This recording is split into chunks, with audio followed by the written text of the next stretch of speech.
Hello வணக்கம். இது உங்கள் சிவி ஜோன். ஸோ எல்லோரும் எப்படி இருக்கீங்க? இப்போ பார்த்தீங்கன்னா ஒரு சம்பவம், அதாவது இந்த ரெட் கார்டு கொடுக்கப்பட்ட விஷயம் போன வாரம் நடந்துச்சு. அதுக்கப்புறம் பார்த்தீங்கன்னா நிறைய விஷயங்கள் அப்படியே கொஞ்சம் கொஞ்சமாக மாறி இப்போ கமருதீன் வந்துட்டு ரொம்ப நல்லவராகவும் விஜய் பார்வதி இன்னுமே பார்த்தீங்கன்னா கெட்டவராகவுமே இருக்காங்க. அதுவும் வந்துட்டு குறிப்பாக அந்த பயண வீடியோலாம் வந்து கமருதீன் வந்து அழகாக காமிக்கிறாங்க. இன்னுமே விஜய் பார்வதி வெளியே தான் காமிச்சிட்டு இருக்காங்க. என்ன நடக்குதுன்ற மாதிரி இருந்துச்சு.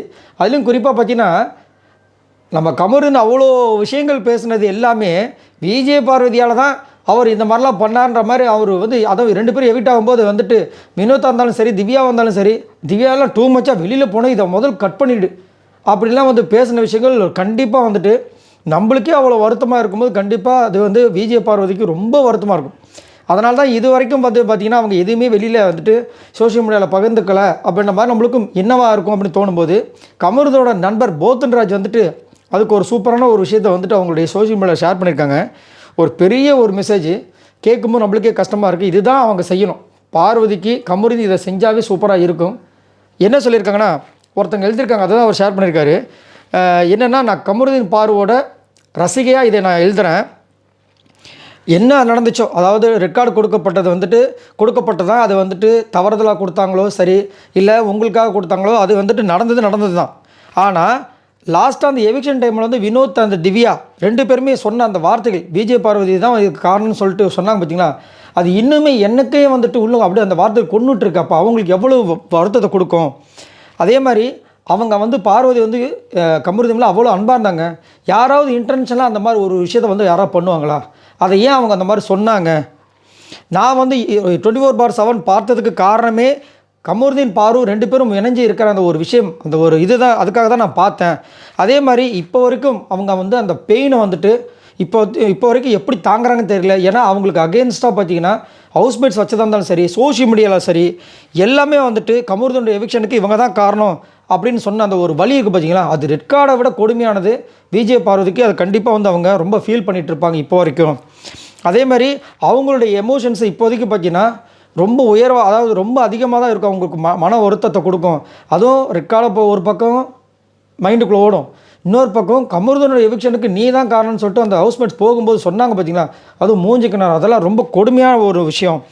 அதே மாதிரி நான் வந்துட்டு lots of love and strength அவங்களுக்கு வந்து என்னோட அந்த ஆறுதலையும் அந்த என்னோடய அன்பையும் வந்து நான் பகிர்ந்துக்கிறேன். அதே மாதிரி இந்த ஒரு விஷயம் நடந்திருக்கு, இந்த ரெட் கார்டு அப்படின்ற ஒரு விஷயத்தை அக்கௌண்டபிலிட்டியை 2 பேரும் பொறுப்பாக எடுத்துக்கணும். இதை வந்துட்டு ரெட் கார்டு வந்து 2 பேருக்கும் தான் கொடுத்தாங்க. ஆனால் இப்போ என்னென்னா, அது என்னமோ விஜய் பார்வதிக்கு மட்டும் கொடுக்கப்பட்ட மாதிரியும், நம்ம கமருதீன் வந்துட்டு நல்ல அவர் ஒன்றுமே பண்ணலங்க, அவர் நல்லவருங்க, அவர் பாவங்க, எல்லாத்துக்கும் காரணம் விஜய் பார்வதி தான்ன்ற மாதிரி ஒன்று பிம்பத்தை ஒரு சில பேர் க்ரியேட் பண்ணுறாங்க பார்த்தீங்களா. எல்லாருமே பண்ணுறதே கிடையாது, எல்லாருக்குமே தெரியும். ஒரு சில பேர் இன்னும் பண்ணிகிட்ருக்காங்க. அதுலேயும் குறிப்பாக உள்ளே இருக்கிற திவ்யாவும் அந்த அரோரா இன்னும் ஒரு சில பேர்லாம் பண்ணிகிட்ருக்காங்களா, அதை வந்து சொல்கிறாங்க அவங்க. அதுக்கப்புறம் பார்த்தீங்கன்னா ஆஸ் ஒரு ஃபேனாக வந்து உங்கள் 2 பேரையும் வந்துட்டு ஒன்றா பார்க்கணுன்னு ஆசைப்பட்றேன். ஆனால் உங்களுடைய அந்த பர்சனல் லைஃப் அந்த டிசிஷன்லாம் உங்களோடது தான், அதை நாங்கள் ரெஸ்பெக்ட் பண்ணுறோம். ஆனால் ஒரு ஃபேனாக உங்களுடைய அந்த பாண்ட் அதை வந்து நான் பார்க்கணுன்னு ஆசைப்பட்றேன்.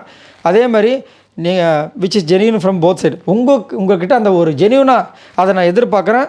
அதை வந்து நீங்கள் 2 பேரும் ஒன்றா வந்தீங்கன்னா நான் ரொம்ப சந்தோஷப்படுவேன். அந்த விதி இருக்கிறத சொல்லுவாங்க, அந்த விதிக்கு சக்தி இருந்துச்சுன்னா உங்களை ஒன்றா சேர்க்கட்டும் அப்படின்ற மாதிரி வந்துட்டு ரொம்ப அப்படியே ஃபீல் பண்ணி அதை போட்டிருக்காங்க. எனக்குமே அந்த ஒரு விஷயம் ரொம்ப அப்படியே ஒரு மாதிரி கஷ்டமாக இருக்குது. அது என்ன, ஏதாவது ஒரு பிரச்சனை வந்துச்சுன்னா அந்த பெண்கள் மேலே தான் பழிவு போடுறதுல தான் இருக்காங்களே தவிர ஆண்கள் ஒரு சில பேர் டக்குன்னு தப்பிச்சிட்றாங்கள, அது எனக்கு இன்னுமே வலி. ஏன்னா அன்னைக்கு பார்த்தீங்கன்னா அதிகப்படியாக வார்த்தைகள் விட்டது கமருதீன்.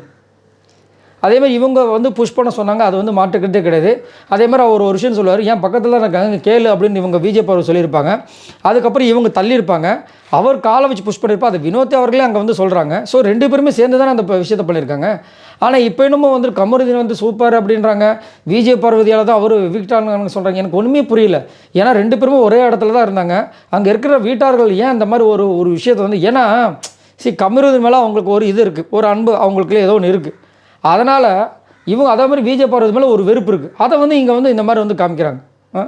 ஒன்றும் சொல்கிறதுக்கு இது வந்து கண்டிப்பாக வந்து விஜய் பார்வதி, ஏன்னா எவிக்ஷன் டைமில் இருக்கோம், அவங்களே வந்து ரெக்கார்டுன்ற ஒரு ஃபீலிங்கில் இருப்பாங்க. அந்த டைமில் வந்துட்டு இந்த மாதிரி வந்து வெளியே போடின்னு சொல்லிவிட்டு இதை வந்து கட் பண்ணு அப்படின்னு சொல்லிட்டு அதை வந்து அவங்க டிவியில் பார்க்கும்போது எவ்வளோ வருத்தமாக இருக்கும்ல. அதை தான் அங்கே சொல்லியிருக்காங்க. அதை வந்து போத்தன்ராஜ் போட்டிருக்காரு பார்த்தீங்களா, அது செம்ம மாசான ஒரு விஷயம். கமருதனோட ரொம்ப நெருக்கமான ஒரு நண்பர். அவர் வந்துட்டு அப்பயே சொன்னார், நான் அந்த இதை வந்து ரெஸ்பெக்ட் பண்ணுறேன். அதேமாதிரி கமருதன் கிட்ட வந்து ஒரு அட்வைஸ் பண்ணணும், ஏன்னா நீயும் விஜய் பார்வதியும் வந்து கொஞ்சம் கேமில் ஃபோக்கஸ் பண்ணுங்க அப்படின்னு சொல்லிட்டு, அதை வந்து கமருதன் கிட்ட மட்டும் நான் சொல்ல மாட்டேன், ஏன்னா நீ அதை ஒரு வச்சு கேம் ஆடிடுவேன், எனக்கு தெரியும் உன்னை பற்றி, அதனால் பார்வதியும் கூப்பிடுன்னு சொல்லிட்டு பார்வதி நிற்க வச்சு அரோரா பற்றி ஒரு சில விஷயங்கள் வந்து போத்தன்டா சொல்லியிருப்பார். ஸோ அங்கேயே அவரோட பார்வை வந்து ரொம்ப தெளிவாக இருக்குது விஜய் பார்வதி மேலே, புரியுதுங்களா?